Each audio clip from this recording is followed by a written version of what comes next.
Live pronta e bora lá. Vamos pelo capítulo 14, né, pastorzão? Capítulo 14, pastor. Pessoal, Apocalipse capítulo 14. Apocalipse capítulo 14. Bora lá. Apocalipse capítulo 14. Esse capítulo 14 é um capítulo riquíssimo, hein, pastor? Com certeza, pastor. Capítulo riquíssimo, riquíssimo. E já começa punk, né? Já começa É, cheio de revelações. Pode começar, pastor. O senhor mete o pé aí, mete o braço aí. Bora lá. então tá bom, vamos lá. Acho que a primeira coisa que precisa compreender aqui, para quem está assistindo aí a live, né? Deus abençoe a todos os irmãos, uma boa noite a todos aí. O primeiro ponto a se compreender aqui, antes de nós entrarmos no capítulo 14, no texto do capítulo 14, é compreender que o Apocalipse ele não pode ser lido como se fosse uma sequência de história, né? A gente precisa dividir o Apocalipse em pelo menos duas partes. Existem mais divisões que devem ser feitas, mas pelo menos duas partes, né? Que é até o capítulo 11, onde está a história de forma contínua, não em ordem cronológica, mas está a história de forma contínua. E do capítulo 12 em diante, já não é mais uma história, não é a continuação da história, é os detalhes dessa história. Né? Ou seja, do capítulo 12 ao capítulo 22 de Apocalipse, contém detalhes que os primeiros 11 capítulos narraram da história. Então, toda a história ela se encerra no capítulo 11, ao som da sétima trombeta, né, que cumpre todas as coisas. Mas o capítulo 12 em diante, até o capítulo de número 22, vai dar detalhes dessa história. O capítulo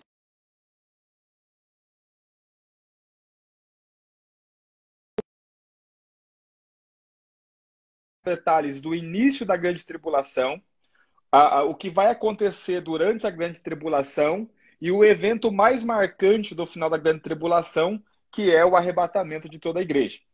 Então, lembrando que o capítulo 14, né, sendo detalhes da história que foi contada nos Bora, primeiros 11 capítulos. pastor, me dá só um segundinho aqui, que tem uma pessoa ligando e vai atrapalhar nossa.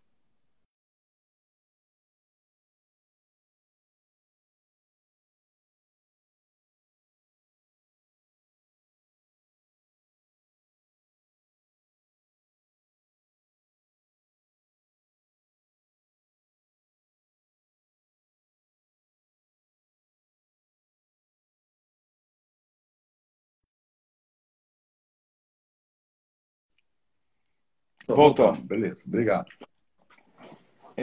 Então, o capítulo 14 é um dos capítulos mais ricos, né, em detalhes, porque vai falar do evento que marca o início da grande tribulação, que é o rapto dos vencedores, vai falar daquilo que vai acontecer durante a grande tribulação, quando o evangelho eterno será pregado, e vai falar do principal evento do final da grande tribulação, que é o rapto do restante, o arrebatamento do restante da igreja, ou a segunda volta de Cristo. Essa parte quase ninguém. Parece que no nosso país, ô pastor, quase ninguém se atenta para isso. Eu não sei por quê, não sei qual é a dificuldade, porque a leitura é muito clara, muito simples. Até porque, na verdade, nós temos no nosso país um paradigma sobre o Apocalipse muito grande, que Sim, é a ideia de que o Apocalipse é um livro incompreensível, impossível sim, de ser compreendido. E não é sim, verdade, porque se o Apocalipse fosse um livro difícil de se compreender, ele não ia chamar revelação, ele ia chamar mistério, né? claro. Quer dizer, o nome do livro é Revelação. Quer dizer, Deus não vai dar Exatamente. uma revelação e vai te complicar o entendimento. Mas a questão quem tem já intimidade com os textos bíblicos consegue compreender de forma muito simples. E é muito claro, mas me parece que no nosso país não é claro para a maioria das pessoas, e eu também creio que no nosso país, as igrejas de matrizes pentecostais, elas são maioria, Com certeza. talvez, né, eu não tenho dado aqui certinho, mas talvez eles são maioria, pelo menos Pelo menos são os que mais fazem barulho. São São os que mais... grande maioria. né? A grande maioria. Então acaba que eles não conseguem conectar essas coisas.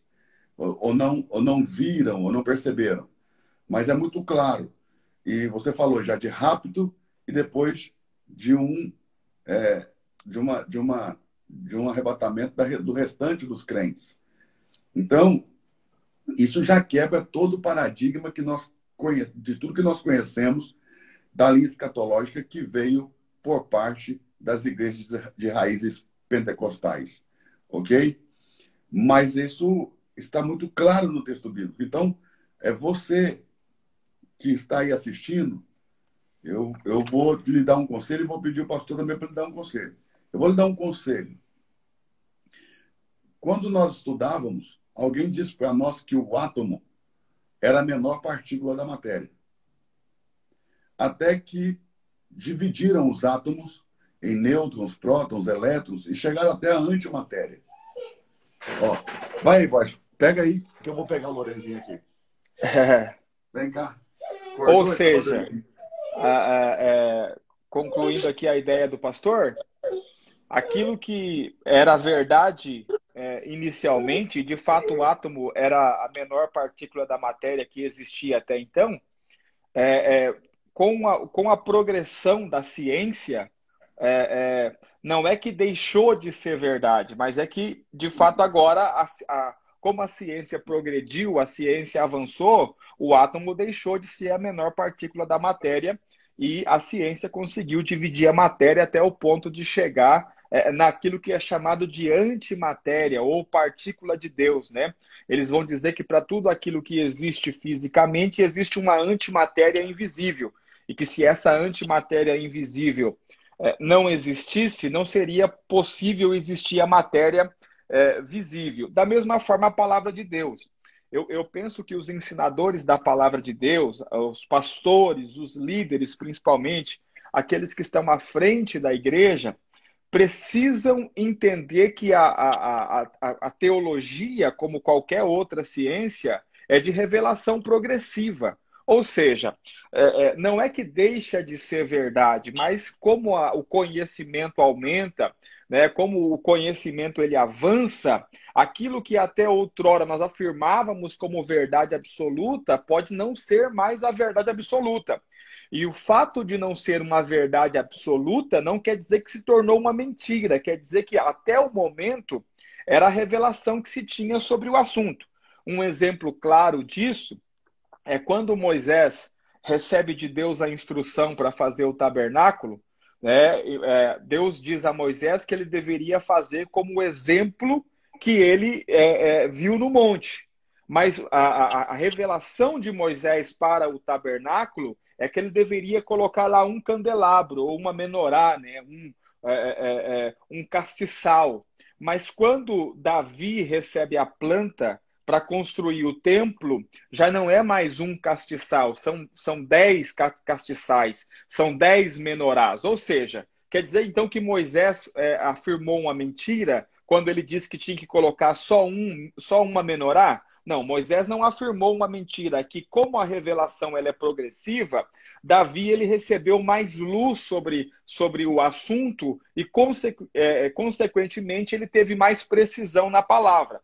Então, os ensinadores da palavra, nós que ensinamos a palavra, nós precisamos entender isso. Eu vou dar um exemplo aqui bem claro e bem prático para que os irmãos possam compreender.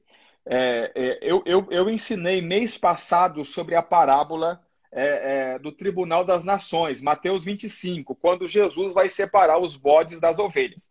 Ensinei isso mês passado, mês retrasado, não me lembro bem, né? E estabeleci uma doutrina sobre isso. Ontem eu estava com o pastor Eduardo, nós estávamos conversando sobre o assunto e ele me apontou algo no texto que trouxe luz sobre o assunto. Então, então quer dizer que aquilo que eu ensinei era mentira? Não, aquilo que eu ensinei não é mentira. É que veio mais luz sobre o assunto e agora eu tenho uma clareza maior sobre o assunto. O que isso significa? Isso significa que a precisão do ensino ele aumentou. E observe isso. é, isso tem muito a ver com humildade de quem ensina também, humildade dos ministros, porque os ministros no Brasil, os ensinadores da palavra, têm a ideia de que não se pode fazer uma afirmação crendo naquilo que daqui a pouco ela vai deixar de ser a verdade absoluta porque veio mais luz. Como que se isso maculasse, né, a conduta do ministro. Como não existem homens perfeitos, como não existem homens que não erram, é muito mais seguro você caminhar com pessoas que admitem erros e que admitem que de fato ensinaram algo e que agora a revelação aumentou e que tem outro entendimento sobre o assunto, do que você seguir alguém que é imutável, como se essa pessoa fosse Deus. Por exemplo, eu conheço pastores que depois que tiveram contato com o ensino da palavra, eles creem que a salvação não se perde, mas eles não conseguem ensinar isso para o povo. Por quê? Porque eles dizem assim, mas eu já ensinei que se perdia. Como é que eu vou voltar atrás agora e dizer que não se perde mais? Ou seja, mesmo recebendo luz e mesmo recebendo a verdade, não consegue admitir que de fato outrora ensinou algo que não é precisamente a verdade, porque a revelação aumentou. Então, observe, eu ensinei por muito tempo que salvação se perdia. Eu ensinei por muito tempo, no começo da minha fé, que quando você pecava, você perdia a salvação. Só que veio luz, de fato, sobre esse assunto, e eu então entendi que salvação não se perde. Agora, eu precisei voltar e dizer que aquilo que eu tinha ensinado não era bem daquela forma, e que de fato Deus havia trazido luz e revelação sobre o assunto e que o entendimento agora é outro. E não há problema nisso. O conselho que eu te dou é cuidado com pessoas que nunca mudam o que ensinam. Parece uma coisa contra. Como assim, pastor? Eu vou seguir alguém que muda o que ensina? Não, gente, porque assim, não é só você receber a verdade. O que vale também é a sua atitude em relação à verdade. Porque você recebe a verdade, mas a verdade da palavra de Deus precisa estar acima do seu ego. Pessoas que não conseguem voltar atrás e dizer, olha, ensinei isso e não é bem assim, porque veio mais luz sobre o ensino, são pessoas que colocam o seu ego e a sua reputação acima da palavra de Deus e acima da verdade. Então, nós não temos só que receber a verdade, nós precisamos também ter responsabilidade com a verdade que recebemos. E a verdade que nós recebemos da palavra de Deus, ela precisa estar acima da nossa reputação e do nosso ego. Ou seja, se você ensinou outrora algo e a luz de Deus aumentou para você e você conseguiu enxergar que aquilo que você ensinava não é bem como você ensinava, você deveria estar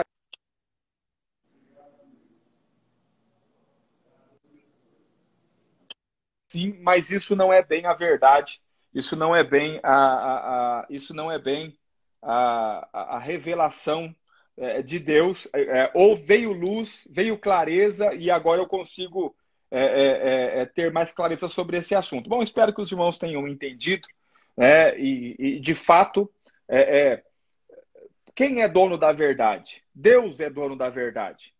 E para existir alguém que nunca ensinou algo que não é precisamente a verdade, essa pessoa precisaria ser Deus. E isso não existe. Então, nós de fato precisamos reconhecer aí todas as vezes que a revelação cresce, que o conhecimento aumenta e que Deus traz luz sobre um assunto. Pessoas que não conseguem fazer isso é porque estão engessadas na religiosidade. Pessoas que não conseguem fazer isso é porque estão colocando o seu ego e a sua reputação acima da verdade e da palavra de Deus. Mas, bom, vamos lá. Vamos para o Apocalipse. Apocalipse 14, a partir do verso de número 1. Nós vamos falar aqui sobre o rapto dos vencedores. Vamos falar sobre aquilo que vai acontecer durante a grande tribulação, quando o evangelho eterno será pregado. E o evangelho eterno não é a mesma coisa que o evangelho do reino e também não é a mesma coisa que o evangelho da graça. Nós temos o evangelho da graça, nós temos o evangelho do reino e nós temos o evangelho eterno que será pregado durante a grande tribulação.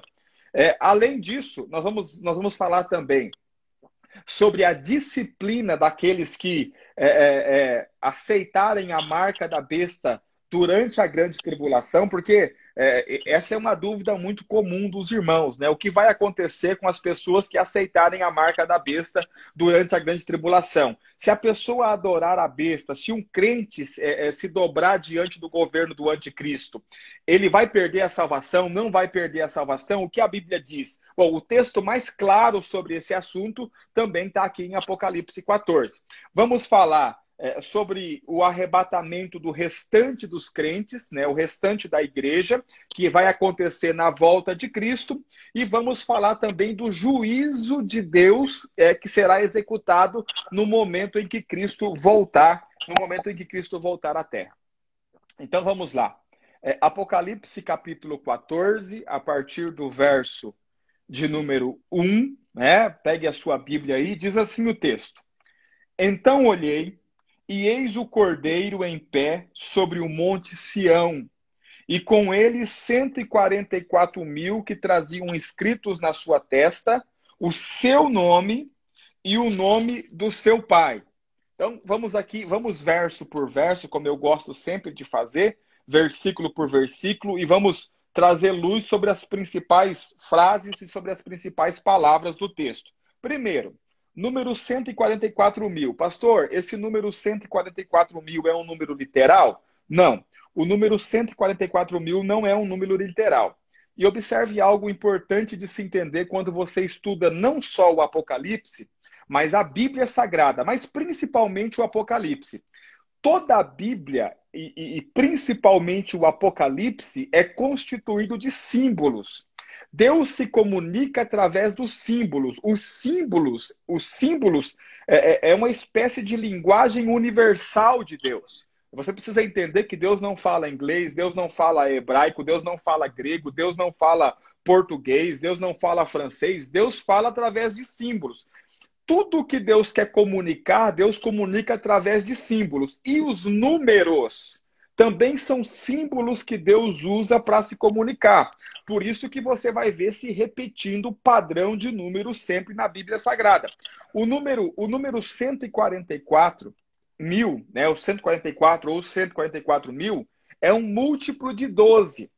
É um múltiplo de 12, ou seja, 12 vezes 1.000 vezes 12. A primeira vez que o número 144.000 aparece, ele aparece lá no capítulo 7 de Apocalipse, né, que é a contagem das 12 tribos de Israel, e de cada tribo 12.000 homens. Então, 12.000 homens vezes 12, 144.000. O que é que o número 12 simboliza? Primeiro, o número 12 simboliza governo de Deus. Todas as vezes que Deus, a partir do céu, vem governar a terra, existe o número 12, né? Por isso que no capítulo 12 de Apocalipse, por exemplo, quando fala da mulher que estava grávida, prestes a dar à luz, vai dizer que ela tem sobre a cabeça dela uma coroa de 12 estrelas, 12 governo de Deus. Ou seja, o 144.000 fala do governo de Deus. E é um número simbólico, que se refere à totalidade. Ou seja, o número 12 também se refere à totalidade. Então, quantos vencedores são? Quantos vencedores existirão? Quantos crentes vencedores existirão? Bom, não dá para se precisar. Então, para dizer todos, Deus usa o número 144.000, que é um múltiplo de 12. 12 vezes 1.000 vezes 12. Da mesma forma, Deus vai contar os judeus eleitos. Os judeus eleitos e o remanescente de Israel também vai ser contado dessa mesma forma. 12 vezes 1.000 vezes 12. Ou seja, 144.000. Então, 144.000 não é um número literal, é um número simbólico que significa governo de Deus e totalidade. Todos os números da Bíblia têm um significado. Todos os números na Bíblia têm um significado. Nós precisamos nos atentar para isso aí. Segundo ponto aqui importante do texto, né, no verso de número 1 aí, então olhei, e eis o cordeiro em pé sobre o monte Sião, e com ele 144 mil, que nós já sabemos que não é um número simbólico, que traziam inscritos na sua testa o seu nome e o nome do seu pai. Esse monte Sião aqui não é o monte Sião da terra. Porque existe um monte Sião na terra, mas também existe um monte Sião nos céus. Ou seja, um monte Sião que o apóstolo Paulo fala sobre ele lá em Hebreus, no capítulo 12. O monte aonde Deus se assenta nos céus, porque Deus ele habita sobre um monte, né? Por isso, que todas as vezes que Deus queria falar com alguém mais de forma específica, essa pessoa precisava subir o monte. Por isso que Moisés subiu o monte, por isso que Jesus subia o monte, porque Deus habita sobre o monte. Deus é Deus dos montes, Deus habita sobre as montanhas, sobre os montes. E observe, o monte que Deus habita no céu, ele é chamado de monte da congregação, ou também pode ser chamado de Monte Sião, ou Sião Celestial. Então, esse monte aonde o Cordeiro de Deus está, junto com os 144 mil, não é o Monte Sião da terra, é o Monte Sião que está nos céus. Por que é importante você saber disso? Porque o que vai diferenciar, uma das características que vai diferenciar o rapto dos vencedores do arrebatamento do restante da igreja é justamente o lugar para onde vão. Porque a Bíblia declara categoricamente que existe alguns crentes que vão ser levados para o trono de Deus, ou seja, aonde Deus se assenta. E o restante dos crentes não será levado para o trono, será levado para os ares. Vai encontrar-se com Jesus nos ares, que é o texto de Tessalonicenses. Então, entenda, esse Monte Sião aonde está o Cordeiro aqui, não é o Monte Sião da terra, é o Monte Sião dos céus, que o apóstolo Paulo fala sobre ele lá no capítulo 12 de Hebreus. Nós poderíamos falar de muitos detalhes aqui, mas como eu quero acelerar, porque nós não temos muito tempo na live, e eu quero dar a você o máximo de conteúdo possível, então eu não vou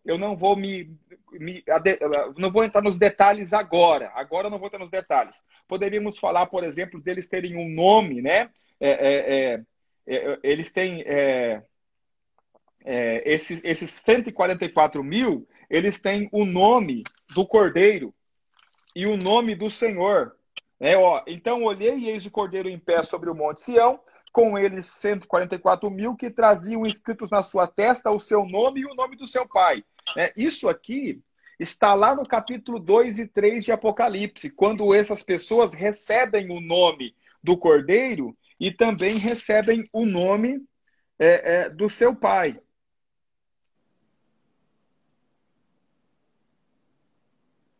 Por quê? Porque são vencedores. Mas vamos falar sobre isso depois. Agora vamos avançar. Então, qual que é a cena aqui? Existe um grupo de pessoas, 144 mil, que estão com Cristo, com o Cordeiro, sobre o Monte Sião. Como nós sabemos que são pessoas? Nós sabemos que eles são pessoas, que são homens, que são mulheres, porque eles já estiveram na terra. Observe isso aqui. O verso de número 3, diz assim, observe, a gente está pulando só para entender que são pessoas, né? Vai dizer que esses 144 mil estavam no Monte Sião com o Cordeiro, verso 3, e cantavam um novo cântico diante do trono, diante dos 4 seres viventes e dos anciãos, e ninguém podia aprender o cântico a não ser os 144 mil que foram comprados da terra. Ou seja, esses 144 mil foram comprados da terra, eles estiveram na terra. Consegue entender?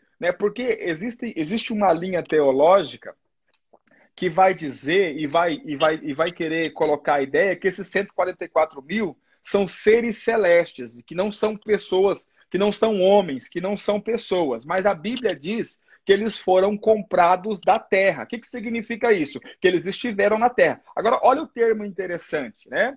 O texto diz que eles foram comprados da terra. Ou seja, Então, vamos entender o cenário. 144 mil que foram comprados da terra e que agora estão sobre o Monte Sião, em pé, junto com o Cordeiro. Agora observe, o ato de estar em pé diante do Cordeiro também é algo relevante e que precisa ser levado em conta. Por quê? Porque lá no Evangelho de Lucas, quando Jesus está advertindo as pessoas acerca da sua vinda, Jesus diz que existe um povo que vai ser digno de estar em pé diante do Filho do Homem. E que essa turma, esse pessoal, vai ser livre da tribulação que há de vir sobre a terra. Então, observe, nós precisamos correlacionar os textos. Né? Abra a sua Bíblia lá em Lucas, por favor. Deixa eu te mostrar esse texto. Evangelho de Lucas, no capítulo de número 22, se eu não estiver enganado.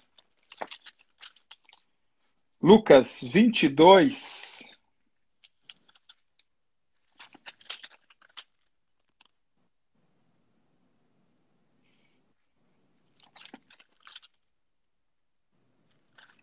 Deixa eu pegar outra Bíblia aqui que fica mais fácil.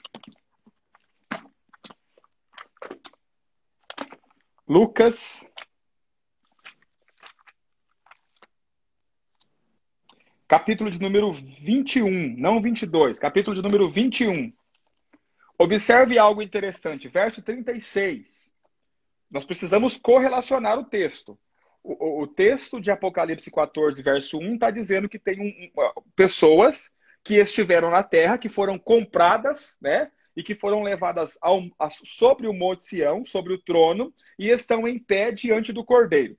O verso de número 36, do capítulo de número 21, diz assim, ó: Vigiai, porém, a todo tempo, rogando para que prevaleçais, a fim de escapar de todas essas coisas que estão para acontecer. Então, perceba que existem pessoas que vão escapar daquilo que está para acontecer e estar em pé na presença do Filho do Homem. Então, observe.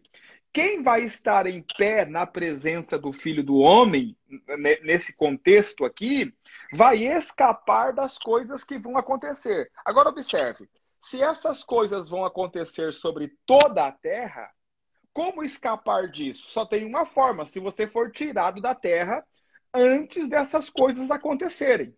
Quantos conseguem compreender? Ou seja, a Bíblia diz, no capítulo 3 de Apocalipse, abre lá, capítulo 3 de Apocalipse, no verso de número 10, Apocalipse capítulo 3, verso de número 10, a Bíblia diz que a tribulação que há de vir sobre a terra, ela vai pegar toda a terra. Ela vai tomar toda a terra.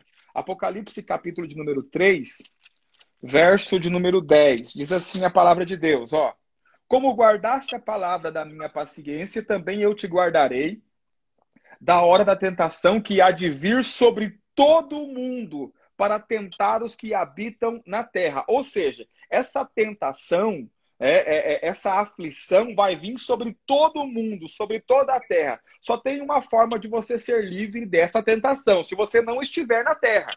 Então, perceba que os textos, os textos vão se encaixando. É só você ir guardando as informações. Presta atenção. Quando Jesus falou aos discípulos, Jesus disse que havia pessoas que por terem vigiado, Lucas 21, 36, vigiai, porém, a todo tempo, rogando para que prevaleçais. Essas pessoas, por vigiaram, elas prevaleceram, a fim de quê? A fim de escapar de todas essas coisas que estão para acontecer. Ou seja, porque vigiaram, elas escaparam das coisas que estão para acontecer. Mas quem são essas pessoas? Continuando o texto. E estar em pé na presença do Filho do Homem. Bom, então eu tenho a informação. Existem pessoas que vão escapar. Como? Porque elas estarão vigilantes, né? Qualquer dia falamos sobre o que é vigiar. Né? Vigiar não é ficar atento, como você pensa. O vigiar tem outro contexto quando Jesus fala sobre vigiar. Mas observe isso. Então, pessoas vão escapar. E essas pessoas que vão escapar vão estar em pé diante do Filho do Homem. Agora eu tenho um texto em Apocalipse dizendo de um grupo de pessoas que está em pé diante do Cordeiro sobre o Monte Sião. Então eu preciso correlacionar os textos, né? E também tem um texto dizendo que a tentação que há de vir, a provação que há de vir, vai vir sobre toda a terra. Então só existe uma forma de escapar dessa tentação. É se você for tirado da terra antes de que aconteça. A esse advento nós chamamos rapto. Por quê? Um grupo de crentes que vigiou, e vigiar não é só ficar atento, como você imagina. Outro dia vamos falar sobre isso.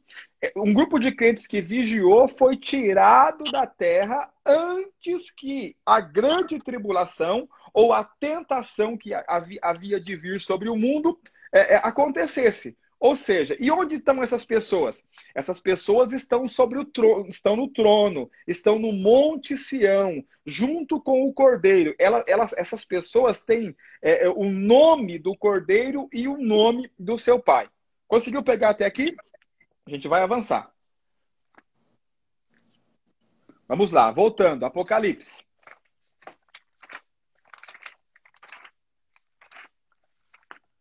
(14).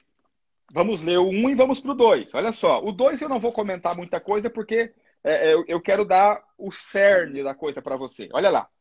Então olhei e eis o Cordeiro em pé sobre o Monte Sião e com ele 144.000 que traziam escritos na sua testa o seu nome e o nome de seu pai.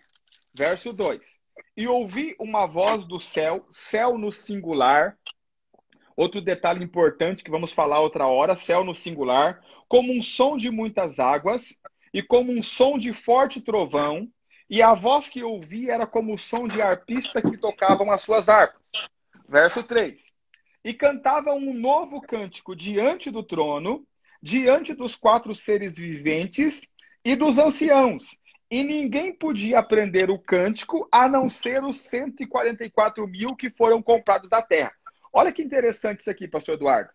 Esse cântico, ninguém podia aprender a não ser os 144.000.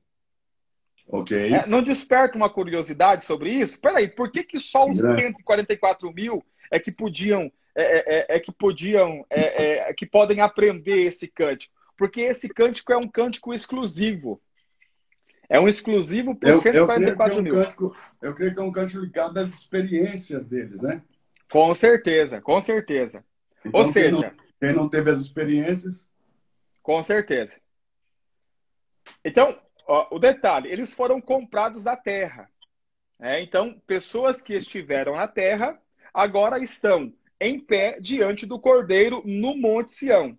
O Monte Sião é o Monte Sião celestial que o apóstolo Paulo fala lá no capítulo 12 de Hebreus. Esse é um detalhe importante, porque eles já não estão na terra e a grande tribulação só vai iniciar depois. Exatamente. E eles já não estão na terra, eles já foram comprados da terra, eles foram comprados dentre os homens, já não estão mais na terra, já estão lá de pé diante do Cordeiro, no monte, e a grande tribulação começa imediatamente após isso. Exatamente. Mas é um detalhe que as pessoas precisam se atentar. Pode continuar. Até porque aqui uma coisa bem assim polêmica, né, que o pessoal fica aí falando sempre, sobre a ideia de que o Espírito Santo será tirado da terra. Você já ouviu falar sobre isso? Eu já ouvi, já tive que explicar para muitas pessoas que não funciona assim. Mas, quando eles falam essas coisas, eu falo assim, me mostre na Bíblia. Acabou a conversa. Mas o texto que eles usam como base para isso não diz isso. O texto não diz isso, de forma alguma. O texto que eles usam como base é o texto de Tessalonicenses, que diz que há um que ainda o detém, até que do meio seja tirado. Exato. E lendo isso, eles entendem que é o Espírito Santo. Que é o Espírito Santo. Mas fica muito claro quando a gente estuda o capítulo 12 de Apocalipse que não está falando do Espírito Santo. Que, na verdade, está falando dos crentes vencedores. E nós podemos até falar sobre isso amanhã ou depois nas outras lives. O Falar filho sobre esse varão que detalhe. vai vencer Satanás, né, pastor? Exatamente, o filho varão que vai vencer Satanás. É esse que detém o anticristo. Porque no capítulo 12 de Apocalipse também tem um detalhe importante que a gente vai estudar depois. Que o capítulo 12 comprova que Satanás e o anticristo são um. Exatamente. Eles são um, ou seja, Assim como Deus e Cristo são um. exatamente, da Assim como mesma o Pai e o forma. Filho são um. Então é a falsificação satânica aí, né? A falsificação satânica, exatamente. Mas vamos lá, continuando. O verso 4 aqui é um dos versos mais importantes do capítulo 14. Porque vai dizer quem são esses que foram comprados da terra. Observe a última frase do verso 3 aí que diz, né? 144 mil que foram comprados da terra. Quem são estes? Estes são os que não se macularam com mulheres, porque são virgens. Aqui eu acho que está o grande problema, pastor. As pessoas, né? Eu acho que a maioria dos crentes, eles não compreenderam ainda que Deus fala através de símbolos. Eu tenho certeza disso. É, As e, pessoas têm e, muita dificuldade com a linguagem do céu. E a linguagem do céu é simbólica. É simbólica. Deus só se comunica através de símbolos. E olha o detalhe. Eu tive professores no seminário que diziam que não se deveria interpretar a Bíblia de forma simbólica. Que a Bíblia Eu também. só podia ser interpretada de forma literal. E que toda a interpretação de símbolo na Bíblia era heresia. E não Agora tem, observe. pastor, e não tem nada mais truculento, para se dizer, acerca de interpretação bíblica. É uma Não. truculência. Porque se você vai interpretar o Apocalipse de uma forma literal, você criou um outro plano, um outro mundo. Né? Você criou anomalias nunca jamais vistas. O Né? dragão de 7 cabeças faz o quê? Exato. Por Então, isso por isso que as pessoas não estudam o Apocalipse. Porque, tipo assim, o dragão, eu faço o que com um dragão de 7 cabeças interpretando de forma literal? Eu faço o que quando eu leio que, os 10 chifres. Os 10 chifres, né? Eu faço o que quando eu leio aqui que esses 144 mil aqui, que foram comprados da terra, está dizendo que eles são virgens e não se contaminaram com mulheres. Quem casou? Ou seja, né, é uma coisa mais, né, graças a Deus, que a Bíblia ela é composta de símbolos e nós já entendemos que a linguagem que Deus não fala português, Deus não fala inglês, Deus não fala grego, Deus não fala hebraico, Deus fala através dos símbolos. É assim que Deus se comunica. E o que é que significa mulheres aqui? Mulheres significam religiões pagãs. Mulheres são as religiões pagãs, São ou seja, as filhas da prostituta, né? as filhas da prostituta, exatamente. Por exemplo, a grande prostituta, a grande Babilônia, é tipificada como uma mulher. Por exemplo, na parábola, inclusive eu ensinei isso domingo agora, né? Já está disponível no YouTube para os irmãos que querem assistir. Sobre a parábola do fermento colocado na massa. Quem esconde o fermento na massa é uma mulher. Quando a gente vem para a igreja correspondente à parábola, que é a igreja de Tiatira, a Bíblia diz que Jezabel que ensinava e corrompia os servos do Senhor, uma mulher. Mas nós sabemos que não está falando de uma mulher específica. Porque E muitas vezes no seminário, professores meus, pastor, aplicaram esse fermento como sendo uma coisa boa, tipo o crescimento da igreja. Meu Deus. Ok? Meu Deus. E eu sempre falava, que você já me conhece há muitos anos, sabe como é que eu sempre falei o que eu penso de Bíblia. Sempre falei, nunca tive medo de falar. Mas eu sempre disse, nunca o fermento na Bíblia pode ser interpretado como uma coisa boa. Não. Nunca. Você não vai ver jamais. Então, você que está nos ouvindo, grave isso no seu coração. Tá? Isso aqui é uma lei de interpretação do fermento nas Escrituras. O fermento nunca vai ser visto como uma coisa boa, ok? Na interpretação simbólica do texto bíblico. Nunca. O fermento sempre é coisa ruim. Exatamente. Mas E é um detalhe grande, porque é um detalhe importantíssimo. Porque eles vão dizer justamente que essa mulher que colocou o fermento, né, fez crescer a igreja. sangue de Jesus tem poder. Apesar de que cresceu, né? Não cresceu, inchou, porque o fermento não faz crescer a massa, o fermento faz inchar a massa. A massa é a mesma, Exato. ela só inchou. Então, mas vamos Debaixo lá. da doutrina de Jezabel, né? Exatamente, que é a mesma doutrina dos fariseus também. Porque o fermento na Bíblia, ele simboliza pecado, mas também simboliza doutrinas erradas, doutrinas que corrompem o povo de Deus. Mas vamos lá, o que eu quero te dizer? Que tanto lá na parábola, como na igreja correspondente à parábola, é uma mulher, mas não estou falando de uma mulher específica. Porque, observe, Jezabel não viveu no tempo da igreja. Jezabel, Exato. ela viveu antes de Cristo. Então, Deus está emprestando a figura de Jezabel, de uma mulher, para falar de uma religião, para falar de uma igreja corrupta, corrompida. Ou seja, mulher, aqui na interpretação bíblica, e é um detalhe importante, pastor, nós precisamos deixar a Bíblia interpretar a Bíblia, né? Porque Exato. a gente não pode, da nossa mente, querer interpretar, Princípio porque fundamental. Mas as pessoas querem imaginar como seria, né? mas aí não, aí fica ruim, né? Porque E eles daí querem interpretar com base em suposições e palpites. não dá. A Bíblia tem que interpretar a Bíblia. Ou seja, o que é não se contaminaram com mulher? Não se contaminaram com religiões pagãs, com as filhas da grande prostituta, da grande Babilônia, né? Não estão contaminados com mulheres. Ou seja, seguem a doutrina de Cristo, né? Segundo ponto, estes são os que seguem o Cordeiro por onde quer que ele vá. O senhor quer falar desse ponto, pastor? Pode meter bronca. Pode meter bronca? Ou seja, quem são esses 144 mil que foram levados para o trono? Aqueles que seguem o Cordeiro, né?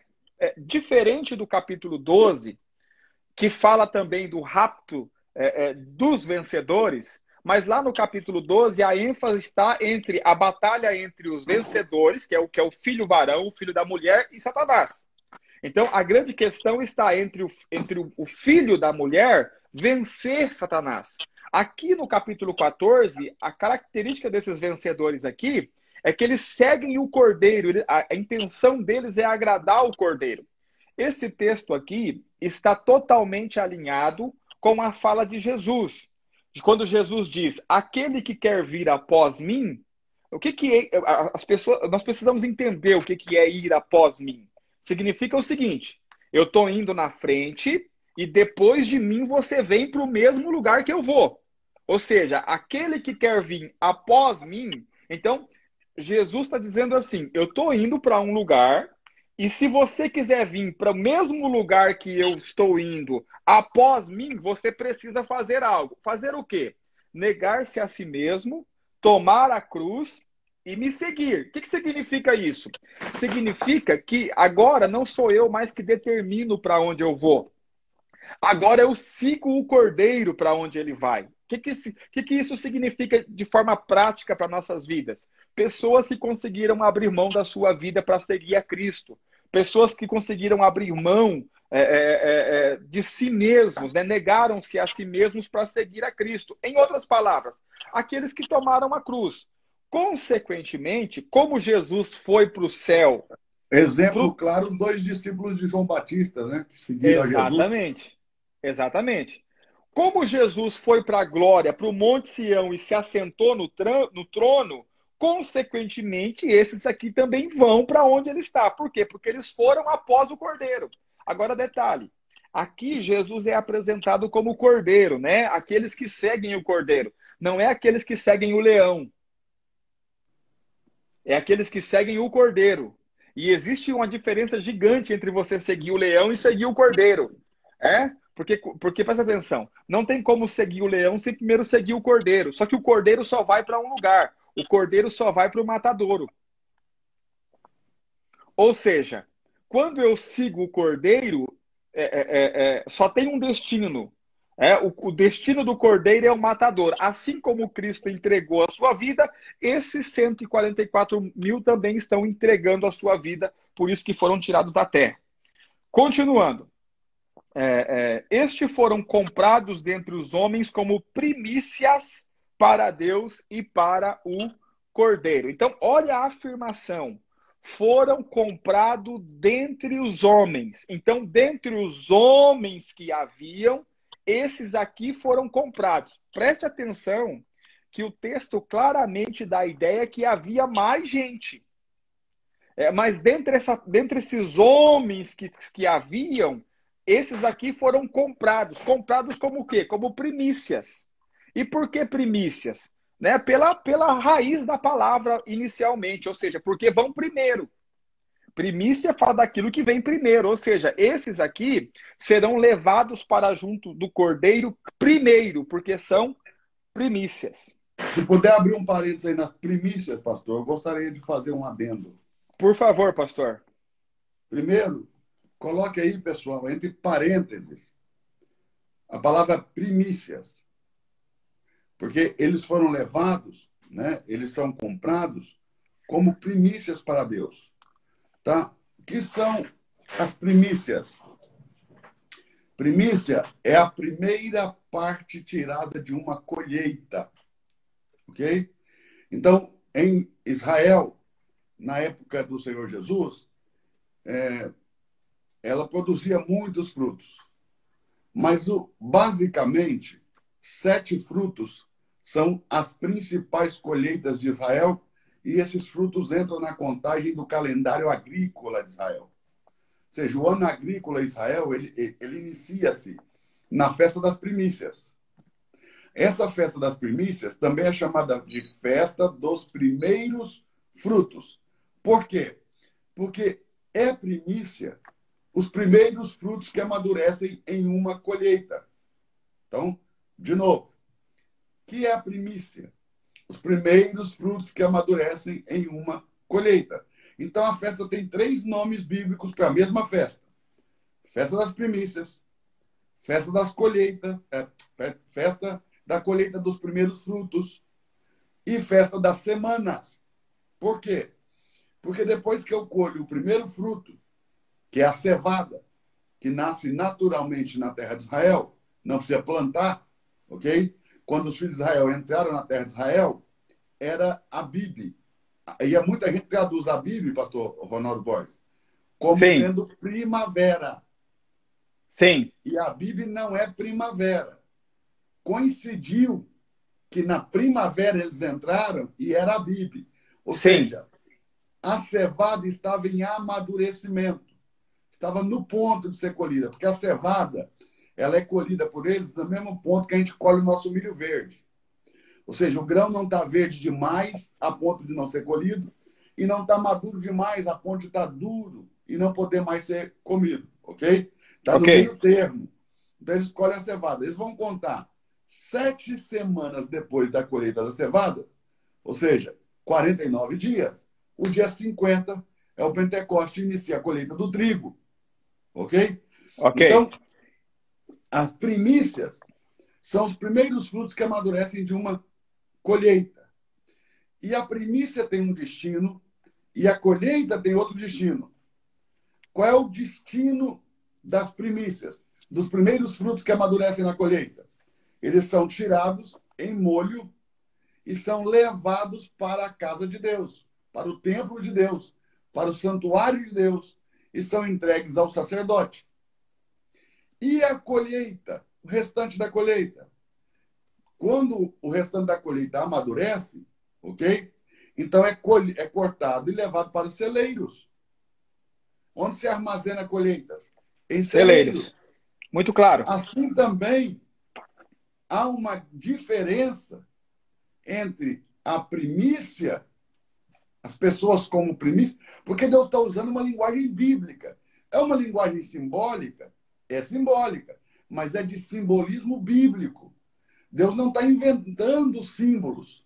Ou seja, se você pegar o que João fala em Apocalipse, das bestas, do dragão, dos animais, e ler Daniel, você vai ver que João não está, aqui em Apocalipse, não está sendo criada uma nova simbologia. Não, está dentro da expectativa simbólica do que já Daniel tinha visto. Então, Deus fala por símbolos, mas esses símbolos não são aleatórios, são símbolos bíblicos, eles vêm crescendo e sendo construídos desde muito tempo. Então, quando Deus fala assim, ó, primícia e restante da colheita aqui no capítulo 14, já está mostrando uma diferenciação clara de lugares para onde são recolhidos. Ou seja, as primícias são recolhidas para Deus e o seu templo, o seu santuário. Ok? E a colheita para o restante do celeiro. O senhor sabe muito bem que foi mandado medir o santuário celestial. Sim. Foi mandado medir com uma vara de medir. Sim. Ok? Mas, na tradução aqui que nós temos da restauração, vai falar caniço. Caniço. Qual que é a diferença da vara para o caniço? A vara implica em juízo, o caniço em proteção. Ou seja, o santuário celestial foi medido, porque os ímpios e a maldade não alcançará esse lugar. Mas o átrio desse santuário, que é a Jerusalém terrena, vai ser pisada pelos ímpios. Aliás, o próprio anticristo vai ter um trono aí. Exatamente. Ou seja, o homem da iniquidade vai ter um trono aí. Então, esse santuário chamado o átrio, ele vai ser profanado. Mas não vão conseguir profanar o santuário celestial.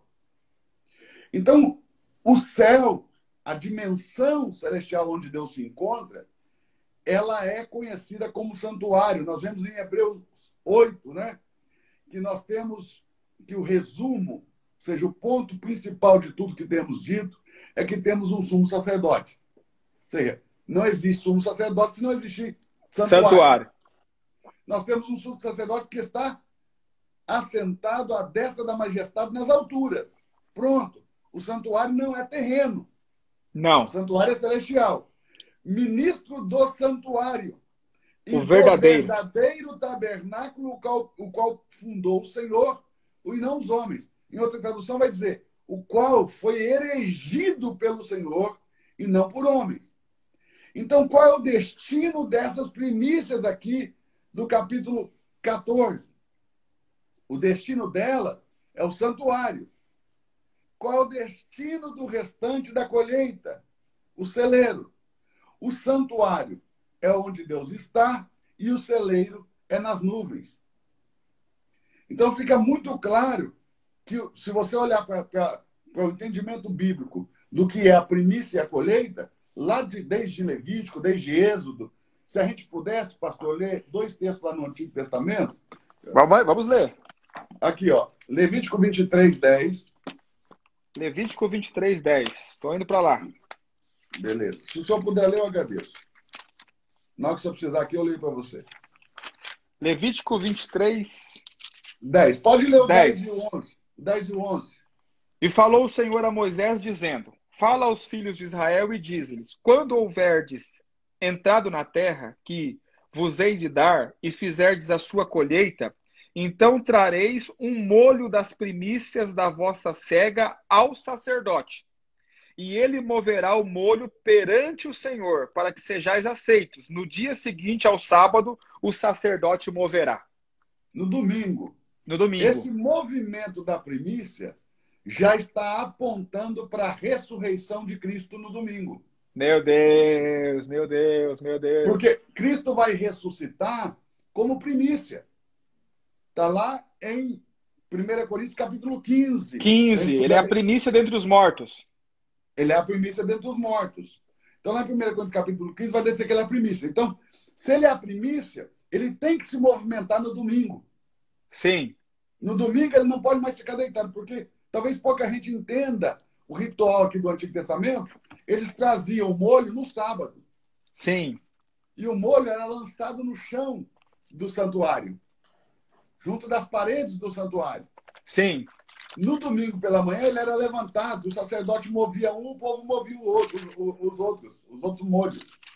Molhos quer dizer feixes, né? Feixes. Com vários ramos. Vamos supor que não é um ramo só, pastor? Não é um ramo só. Vamos supor que fosse o trigo, o pastor Borges. Sim. Então seriam vários ramos de trigo fazendo um molho. Se for cevada, é a mesma coisa, ok? Então é o molho das primícias. E aí se movia o molho.